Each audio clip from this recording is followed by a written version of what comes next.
और ब्रेक के बाद एक बार फिर से आप सभी का स्वागत है। इसी बीच रुक कर लेते हैं बड़ी खबर की ओर। गोपालगंज से बड़ी खबर मिल रही है।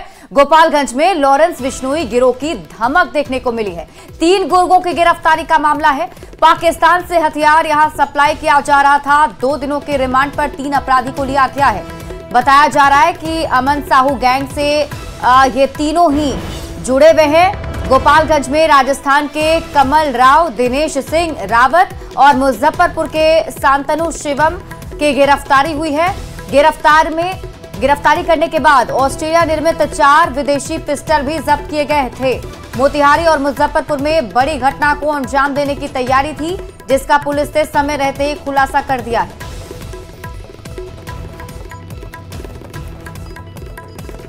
गोपालगंज पुलिस को बड़ी सफलता हाथ लगी है। पुलिस ने हरियाणा से मुजफ्फरपुर ले जाई जा रही शराब की बड़ी खेप को जब्त किया है। पुलिस ने ट्रक से 6535 लीटर शराब को जब्त किया है। जब्त शराब की कीमत 50 लाख बताई जा रही है। साथ ही पुलिस ने राजस्थान के रहने वाले 2 तस्करों को भी गिरफ्तार किया है।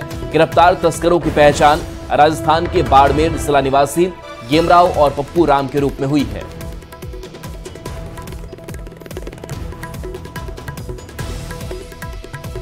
द्वारा शराब माफियाओं पे बड़ी कार्रवाई करते हुए शराब से लदा हुआ एक ट्रक को पकड़ा गया है और 2 शराब तस्कर भी गिरफ्तार हुए हैं। ये दोनों शराब तस्कर जो है राजस्थान राज्य के रहने वाले हैं और इनसे पूछताछ की गई है। और ये जो ट्रक है ये यूपी नंबर का है और पूछताछ में बताया गया कि हिमाचल प्रदेश से शराब लोड की गई थी और मुजफ्फरपुर जिला लेकर जाने वाले थे। नवादा में मुखिया पति की हत्या कर लाश को सड़क किनारे फेंककर अपराधी फरार हो गए। वारसीगंज थाना क्षेत्र के टाटी मिरबिगहा गांव के पास मुखिया पति का शव मिला है। अपराधियों ने गिरियक प्रखंड के सतवा पंचायत की मुखिया ललिता देवी के पति बलबीर यादव की हत्या कर दी। मुखिया पति की हत्या पीट कर की गई है।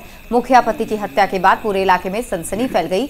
मृतक के भाई ने बताया कि बालू विवाद में हत्या की गई है। पुलिस सब मामले की जाँच में जुट गई है।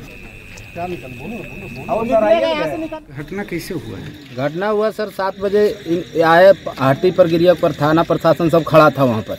वहाँ पान खाए आगे बढ़े और उतनी देरी में उठाया 7:03 में उठा के ला के अपहरण करके मर्डर किया है कि मेरे भाई को अपहरण करके मर्डर कर दिया।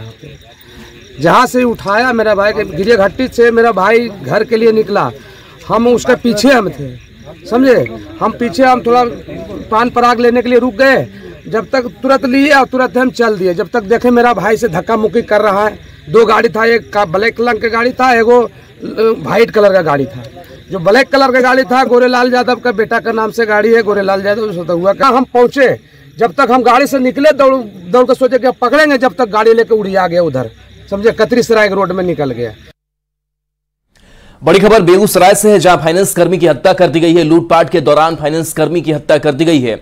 वारदात बलिया थाना क्षेत्र के मामू भांचा की है। गैस एजेंसी के पास बेखौफ अपराधियों ने इस बड़ी वारदात को अंजाम दिया है।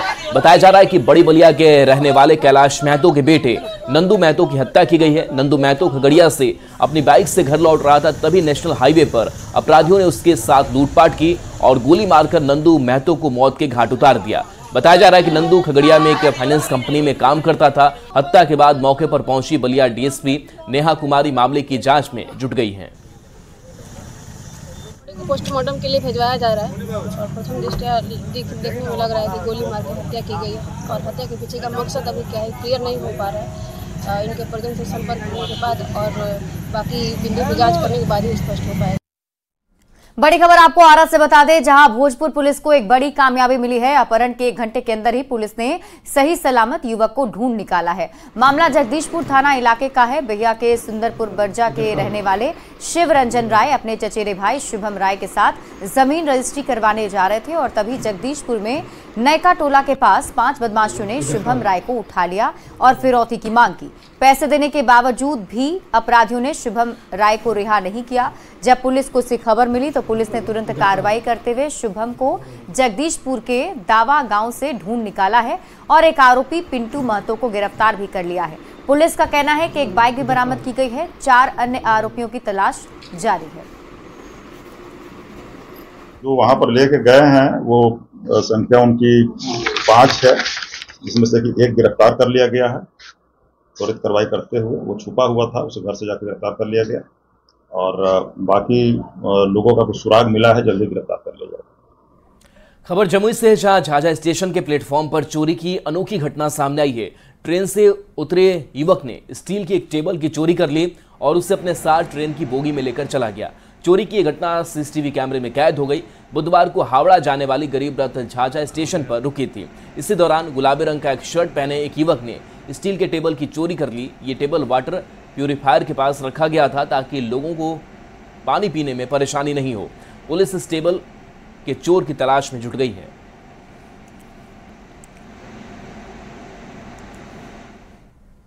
बड़ी खबर आपको दरभंगा से बता दें, अंतर्राष्ट्रीय सेक्स रैकेट का पुलिस ने भंडाफोड़ किया है। सेक्स रैकेट में 4 लोगों को गिरफ्तार भी किया गया, जिसमें पत्रकार एम राजा भी शामिल है। अलीनगर के रहने वाले पत्रकार एम राजा को सेक्स रैकेट में गिरफ्तार किया गया है। दरभंगा के सिटी एसपी शुभम आर्य ने बताया कि पत्रकार एम राजा के अलावा मुख्य सरगना सोनू कुमार और छोटी देवी को भी गिरफ्तार किया गया। दोनों दरभंगा के ही रहने वाले हैं। बांग्लादेश की एक महिला भी पकड़ी गई है। बांग्लादेश का पासपोर्ट और वीजा भी बरामद किया गया। अतिथि होटल का मैनेजर भी सेक्स रैकेट में पकड़ाया है। वाजिदपुर मोहल्ले के महरौड़ी इलाके में स्थित अतिथि होटल में बीती रात छापेमारी कर सेक्स रैकेट का खुलासा किया गया।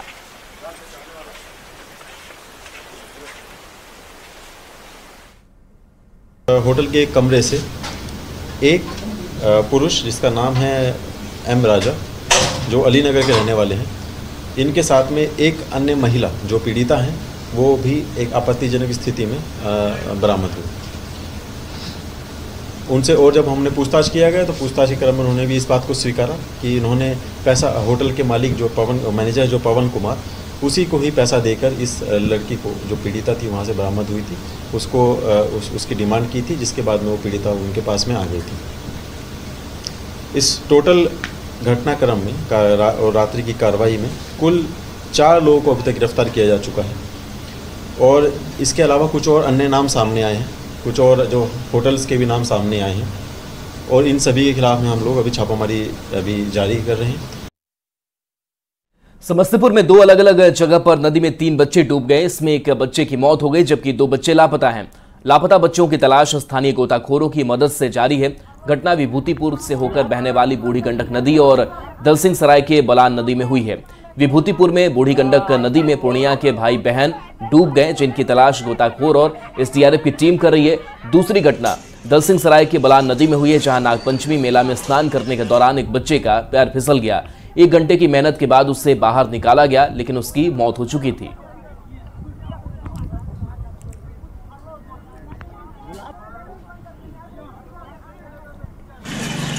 और वही भगत के इतने एकड़ में उसका पैर फिसल गया, इसमें वो डूब गया। कितने साल का बच्चा था? 12 साल। नाम क्या है?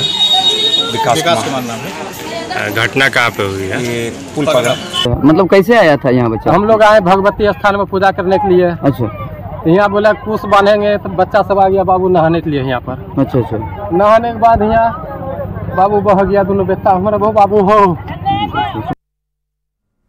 गया के शेरघाटी कोर्ट में फायरिंग मामले में 2 अपराधी गिरफ्तार हुए हैं। इस मामले में पुलिस ने नए खुलासे किए हैं। गिरफ्तार अपराधियों में एक नाबालिग है। अपराधियों के पास से एक देसी कट्टा, एक पिस्टल और 9 जिंदा कारतूस जब्त किए गए। सभी अपराधी बक्सर के शूटर हैं, जिन्हें शेरघाटी जेल में बंद फोटो खान की हत्या के लिए बुलाया गया था। हत्या से पहले सासाराम के होटल में प्लानिंग बनी, जिसके बाद रेकी भी की गई थी। एसएसपी के मुताबिक अपराधी फोटो खान और पुलिस जवान की गोली लगने के बाद हालत खतरे से बाहर है।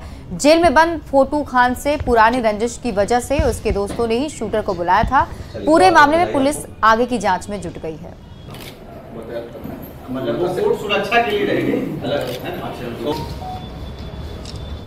यह बात प्रकाश में आई है कि जो बंदी है उसका एक पुराना साथी उसके द्वारा इस घटना को अपने अन्य सहयोगियों के साथ मिलकर के अंजाम दिलाया गया है और इसमें इसके द्वारा बक्सर जिला के कुछ अपराध कर्मियों को इसमें पैसे दे करके उनको लाया गया था। झारखंड में आज से मानसून सत्र शुरू होने जा रहा है। मानसून सत्र 6 दिनों तक चलेगा। 29 जुलाई को अनुपूरक बजट पेश किया जाएगा। 30 जुलाई को अनुपूरक बजट पर चर्चा की जाएगी। 31 जुलाई को प्रश्नकाल, राजकीय विधेयक और दूसरे राजकीय काम किए जाएंगे। ये सत्र 2 अगस्त तक चलेगा।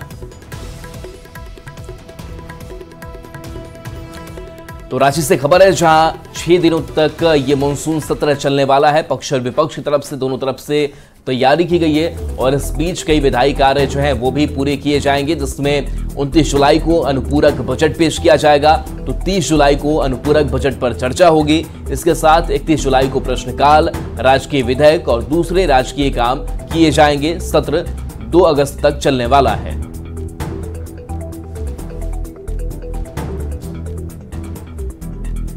और आज करगिल विजय दिवस 25 साल पूरे हो जाएंगे। प्रधानमंत्री नरेंद्र मोदी आज द्रास वॉर मेमोरियल में मौजूद रहेंगे। पीएम मोदी सबसे पहले द्रास में पुष्पांजलि अर्पित करेंगे और इसके बाद वो वॉल ऑफ फेम जाने वाले हैं। इसके बाद वो सेना के शीर्ष कमांडरों से भी बातचीत करेंगे।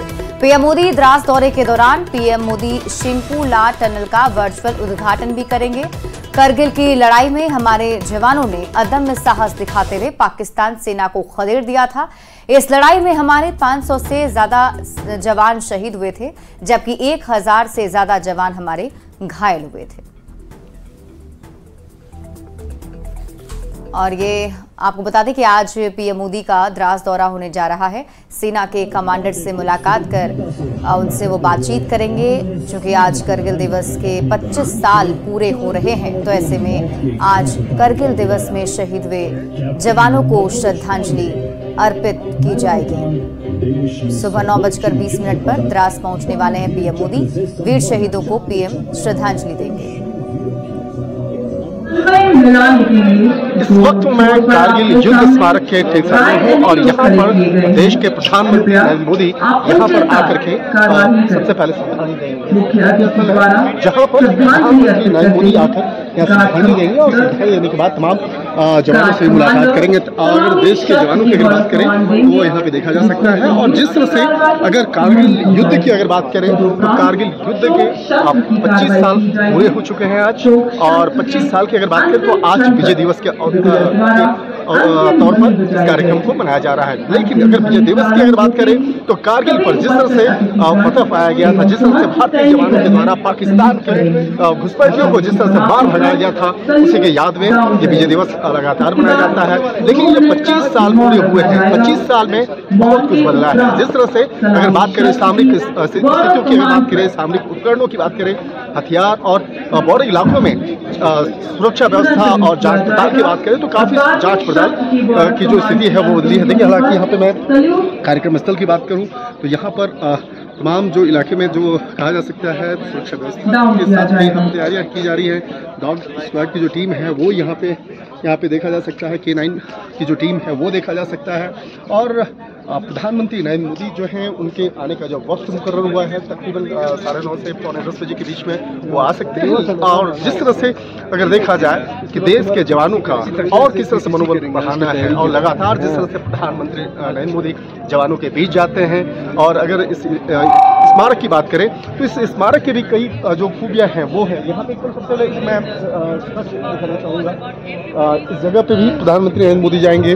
और ये इस इलाके की अगर बात करें, देखिए ये वही इलाका है जहाँ पर कारगिल युद्ध के समय में जो जवान शहादत को प्राप्त हुए थे, जो कहा जा सकता है एक जिस तरह से वो अपनी वीर गति को प्राप्त हुए थे, उन तमाम जवानों का नाम यहाँ पे है, उनके नाम से यहाँ पे बुक्स है और श्रद्धांजलि जो है वगैरह यहाँ पे दी जाती है। तो कहा जा सकता है कि ये विजय दिवस कार्यक्रम कई मायनों में बेहद महत्वपूर्ण है। इसके साथ साथ प्रधानमंत्री नरेंद्र मोदी यहाँ पर एक विशेष जो सुरंग है उसका भी उद्घाटन करेंगे और उसकी भी एक अलग इम्पोर्टेंस है, क्योंकि जिस तरह से देखा जाए कि एक स्थान से दूसरे स्थान पे, एक राज्य से दूसरे स्थान पे जाने के लिए काफ़ी दिक्कतों का सामना करना पड़ता था। खासकर अगर लद्दाख की बात करें तो लद्दाख से लेकर हिमाचल के बीच का जो एक कनेक्टिविटी है वो और ज़्यादा बढ़ जाएगा। तो इसका भी आज उसकी शुरुआत की जो बुनियादी नींव है वो प्रधानमंत्री नरेंद्र मोदी के द्वारा रखी जाएगी। शंकर आनंद, न्यूज़ 18, द्रास। 26 जुलाई को देश के साथ साथ झारखंड भी विजय दिवस की 25वीं सालगिरह मनाएगा। इस दिन भारत ने करगिल के युद्ध में पाकिस्तान को धूल चटाते हुए करारी शिकस्त दी थी और इस महाविजय में गुमला के 3 बेटों ने सर्वोच्च बलिदान देते हुए भारत मां के लिए प्राण न्यौछावर कर दिए थे। इन 3 वीर शहीदों के नाम जॉन अगस्तुस एक्का, शहीद बिरसा ओरांव और शहीद विश्राम मुंडा है। शहीद जॉन अगस्तुस एक्का का परिवार उनकी शहादत को याद कर आज भी भावुक हो जाता है, साथ ही साथ उनके सर्वोच्च बलिदान पर गर्व भी करता है। देश कारगिल विजय दिवस मनाएगा, तो कारगिल विजय दिवस में सैकड़ों जो जवान थे उन्होंने अपने प्राणों की आहुति दी थी, तब जाकर के जो पाकिस्तान के द्वारा हमला किया गया था भारत पर, उस पर सफलतापूर्वक विजय प्राप्त किया गया था। तो उसमें से गुमला के भी 3 लाल थे। आपको बता दें, जॉन अगस्तुस एक्का, विश्राम मुंडा और बिरसा ओरांव थे। उन्होंने अपनी प्राणों की आहुति दी, सर्वोच्च बलिदान दिया, तब जाकर के जो पाकिस्तानी जो सैनिक थे उन पर कब्जा पाया गया। तो हम इस वक्त मौजूद है शहीद जॉन अगस्तुस एक्का के घर पे। मेरे पति जम्मू कश्मीर में 25 दिसंबर को शहीद हो गए। वे ड्यूटी समय ही अपना प्राणों का न्यौछावर कर दिए। मेरे आंखें नम थी और मेरे दोनों बच्चे भी बहुत दुखित थे। हाँ, एक प्रकार से तो बोलेंगे गुमनामी का ही जिंदगी जी रहे हैं। मुझे पता चला कि मेरे ससुर देश के लिए शहीद हो चुके हैं, तो मुझे बहुत गर्व हुआ कि मैं एक ऐसे परिवार में जा रही हूँ जहाँ पर मेरे ससुर देश के लिए अपनी जान दे दी। शहीद जॉन अगस्तुस एक्का के परिजन थे, वो आज भी जो उनकी जो शहादत थी, जो कारगिल विजय दिवस हम मनाएंगे 26 जुलाई को, तो आज भी वो अपने आप में गर्व महसूस करते हैं कि उनके पति, उनके ससुर देश के लिए शहीद अपना सर्वोच्च बलिदान दे करके जो भारत और पाकिस्तान के बीच जो युद्ध छिड़ा था उसमें भारत को विजय दिलाने में उनका भी एक अहम योगदान था। हालांकि बोला गया है, शहीदों की चिताओं पर लगेंगे हर वर्ष मेले, वतन पर मर मिटने वालों की बाकी यही निशान होगी। रुपेश कुमार भगत, न्यूज़ 18 गुमला। समस्तीपुर में नागपंचमी के मौके पर धूमधाम से विषधर सांप की पूजा अर्चना की गई। इस दौरान बताया जाता है कि भगत की ओर से माता विषहरी का नाम लेते हुए सांपों को निकाला जाता है। भगत हाथ में जहरीले सांपों को पकड़कर करतब भी दिखाते हैं। भगत बूढ़ी गंडक नदी के सिंघिया और नरहन फफौत पुल घाट पहुंचे और नदी में प्रवेश कर सैकड़ों की संख्या में नदी से सांप निकाला। इस दौरान मौजूद भक्त नागराज और विषधर माता के नाम का जयकारा लगाते रहे। सारे सांप लेकर भगत अपने श्रद्धालुओं के साथ सिंघिया घाट बाजार और नरहनपुरा भ्रमण कर मंदिर परिसर पहुंचे। इसके बाद मेला समाप्त हो गया और सभी सांप को जंगल में छोड़ दिया गया।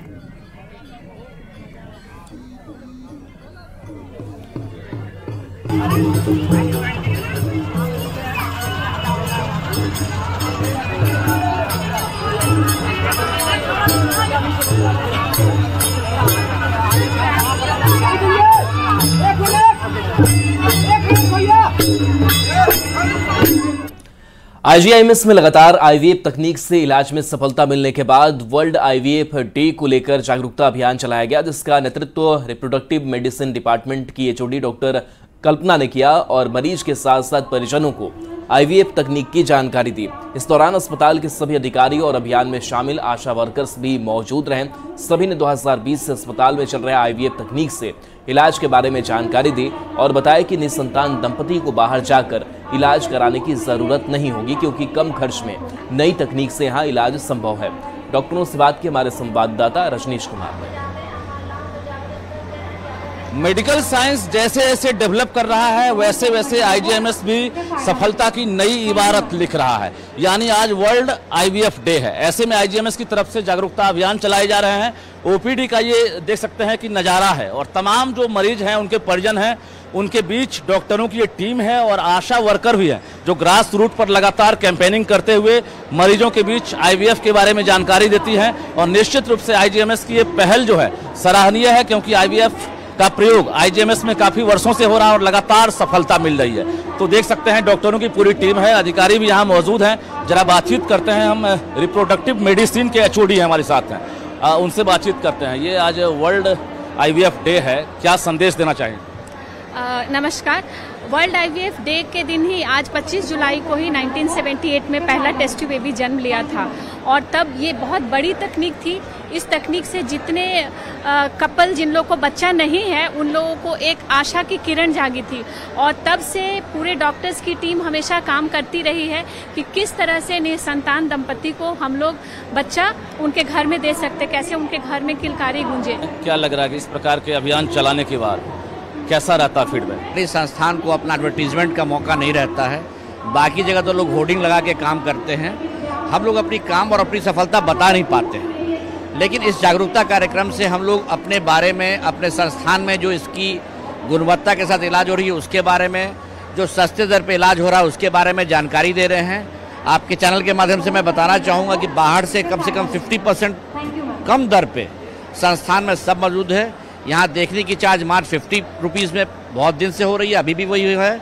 और जो IVF खर्चा होता है वो काफ़ी 3-4 लाख रुपए लग जाते हैं। हमारे यहाँ 1 से 1.5 लाख में मैक्सिमम सारा इलाज मौजूद है। संतान दंपति हैं जो परेशान हैं, टेंशन में हैं, एज ए डीन उनसे क्या अपील करना चाहेंगे आप, क्योंकि IGMS में ये पहल काफ़ी पहले से हो रही है? इस विषय पे नोबेल प्राइज़ भी मिल चुका है, तो हमारे संस्थान में चूँकि सस्ते दर पे ये सुविधा उपलब्ध है, एक ही मेरी गुजारिश है कि शायद बिहार में जो बोर्ड नहीं है, इसका कोई असिस्टेड रिप्रोडक्टिव बोर्ड नहीं है, तो अगर बोर्ड की ज़रूरत है जिससे कि जो भी IVF सेंटर्स हैं उनका रजिस्ट्रेशन हो सके और लीगैलिटी कंप्लीट हो सके।